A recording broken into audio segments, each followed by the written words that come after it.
আমরা চেজে কি খুব ভালো করেছি লাস্ট কিছুদিন আসলে আমার কাছে মনে হয় না যে আমরা খুব ভালো করেছি। তো আমাদের তো এই জিনিসগুলো আয়ারল্যান্ড টিমের সঙ্গে যদি না করি তাহলে কার সঙ্গে করব? আল্টিমেটলি তখন আপনারাই বলবেন যে এই টিমে এই অনেক কিছু আপনারাই বলবেন। তো আমি মনে করি খুব ভালো কল ছিল এবং সবথেকে বড় কথা ডিউ ছিল মাঠে অনেক। এই ডিউটা ফ্যাক্ট। এখানে যেই টিম আসবে না কেন এরা টসে জিতে ফিল্ডিং করাটাই স্বাভাবিক। মানে বেশি ব্যবধানে হারেনি। তো জাস্ট একটা পার্টনারশিপ ইভেন আমি আর জাকের আলী যখন ব্যাটিং করছিলাম তখনও যদি আমাদের একটা পার্টনারশিপ 70-80 একটা পার্টনারশিপ হতো তাহলে হয়তোবা অন্যরকম একটা সিনারিও হতে পারত। এখন অবশ্যই উইকেট অনেক ভালো। ওরা ভালো খেলেছে, আমরা ভালো করতে পারিনি।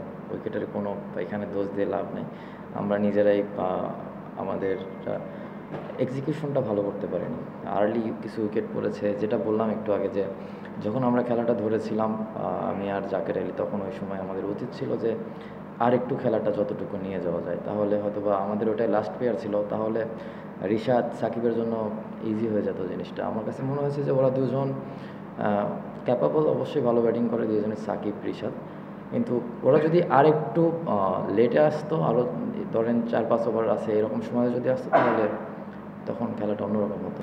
না, আমার কাছে তো এরকম মনে হয়নি। দল তো ওয়েল সেট, কারণ আপনি যদি দেখেন সব প্লেয়ার লাস্ট 1 বছর অনেকগুলো ম্যাচ খেলেছে। সবাই রোটেশন করে সবাই খেলছে, সবাই প্রিপেয়ার্ড। যদি অপরচুনিটি পায় অবশ্যই কাজে লাগাবে, আর প্রত্যেকটা প্লেয়ার চায় যে অপরচুনিটি যখনই আসুক তারা সেটা ভালোভাবে ইউটিলাইজ করার জন্য। আমার কাছে যেটা মনে হয়েছে, দেখেন যখন আপনার বোর্ডে 180 প্লাস থাকবে তখন তো আপনাকে শর্টস খেলতেই হবে। যেটা একটু আগে বললাম যে এক্সিকিউশনটা হয়তো বা আজকে প্রপার ওয়েতে হয়নি। যদি আমাদের শুরুতে যদি এক্সিকিউশন ভালো হতো হয়তো বা অন্যরকম হতে পারতো। আমি আশা করি যে এখান থেকে আমরা অবশ্যই ওভারকাম করবো। আর আপনি যদি দেখেন আমাদের মনে হয় না এরকম শুরু অনেক ম্যাচ পর হয়েছে, মানে যেভাবে আজকে আমরা কোলাপস করছি। প্রতিদিনই ওপর থেকে কেউ না কেউ ভালো খেলেছে। তো এটা পার্ট অফ গেম হতে পারে। আশা করি যে নেক্সট ম্যাচে বা সামনে এরকম ভুল আমরা ইনশাল্লাহ কম করব। যেটা বললেন টিমটা ভালো ছিল, এখনও ভালোই আছে। আমরা কখনো কেউ ভাবছি না যে টিম আমাদের ডাউন হয়ে গেছে। এটা টি-20 ফরম্যাটে আমরা তো টানা 4টা সিরিজ জিতেছি। 1টা 2টা সিরিজ বা 4টা 3টা ম্যাচ হতে পারে। টি-20 খেলাটা মোমেন্টামের খেলা। আমরা হারছি, আবার যখন দেখবেন যে নেক্সট ম্যাচ থেকে ইনশাল্লাহ যদি আমরা জেতা শুরু করি তাহলে দেখবেন আবার কন্টিনিউ জিততে থাকবো ইনশাল্লাহ। আমি ওখানে ওপরে ব্যাটিং করেছি, ওখানে ব্যাটিং করে এখানে ন্যাশনাল টিমে এসে মিডলে খেলছি।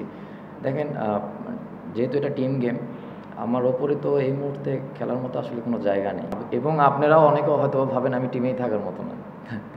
তো ভাই আমি যেখানে আছি আলহামদুলিল্লাহ ভালো আছি। যারা প্লেয়াররা আছে ওরা অনেক ভালো টাচে আছে। সবাই খুব ভালো শেপে আছে, পারফর্মও করছে যদি আপনারা ভালোভাবে দেখেন। তো এটা নিয়ে কোনো আফসোস নাই। আসলে দিন শেষে এত আফসোসের কিছু নাই। এটা পার্ট অফ লাইফ। চেষ্টা করি যখন যেখানেই সুযোগ পাই যতটুকু কন্ট্রিবিউট করতে পারি টিমকে।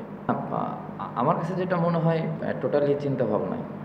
এমন না যে আমরা করতে পারি না, আমরা করেছি এবং আমরা 200 রানও করেছি এবং 200 রান করেও আমরা হয়তো ওই ম্যাচটা হেরেছি। তো চিন্তাভাবনা যদি আমাদের ঠিক থাকে, এক্সিকিউশন যদি প্রপার ওয়েতে আমরা ডেলিভার করতে পারি, আমার কাছে মনে হয় যে এটা তেমন ইজি হবে না। এবং আমরা তো এমন না যে আমরা 200 রান বা 180 রান চেস করিনি কখনো। অনেক প্লেয়ার আছে যারা এগুলাতে ইউজ টু। তো আশা করছি যে এখান থেকে আমরা যত তাড়াতাড়ি সম্ভব ভালোভাবে ওভারকাম করবো ইনশাল্লাহ। যখন আমরা রান করবো না তখন তো এটা মনে হবেই। যেটা বললাম একটু আগে যে আমাদের নিজেদের ওপরে সেই বিশ্বাসটা রাখতে হবে এবং আমরা অবশ্যই সবাই চাই, হয়তো বা এক্সিকিউশন হচ্ছে না, কিন্তু আলটিমেটলি আমাদের দায়িত্ব নিতে হবে। এর থেকে আমি আর বেশি কিছু উইকেট আমাদের কোলাপস করেছিলাম তখন তো নর্মালি একটু সময় নিয়েছে। পরে যখন যেটা একটু আগেও ক্লিয়ার করেছি যে আমি আর জাকের যখন পার্টনারশিপ করেছিলাম তখনই ওই সময়টা ছিল মোমেন্টাম, মানে ওই সময়টা আমাদের মোমেন্টামটা আমাদের পরে এসেছি বা আমরা সেটা ক্রিয়েট করেছিলাম। ওখান থেকে যদি আমরা একটা পার্টনারশিপ করতে পারতাম তাহলে খেলাটা অন্যরকম হতে পারত। আপনি আপনার জায়গা থেকে সমালোচনা করবেন, এটা তো স্বাভাবিক। এটা তো আমাদের হাতে কন্ট্রোল নেই। আপনারা যত ইচ্ছে সমালোচনা করবেন, এটা আপনাদের রাইট আছে এবং আপনারা করেন। এখান থেকেও পজিটিভ দিক হতে পারে, তো আপনাদের 2-1টা কথায় আমাদের তো অনেক কিছু চেঞ্জ হতে পারে। অবশ্যই এটা পজিটিভভাবে দেখছি এবং আমি রিকোয়েস্ট করছি যে আপনারা অবশ্যই যুক্তি দিয়ে সমালোচনা করবেন। মানে কিছু সময় আছে না যে আমাদের বাঙালি আমরা অনেক সময় একটাতে শুরু করলে ওটা নিয়ে চলতে থাকে। জিনিসটা এমন না, অবশ্যই করবেন।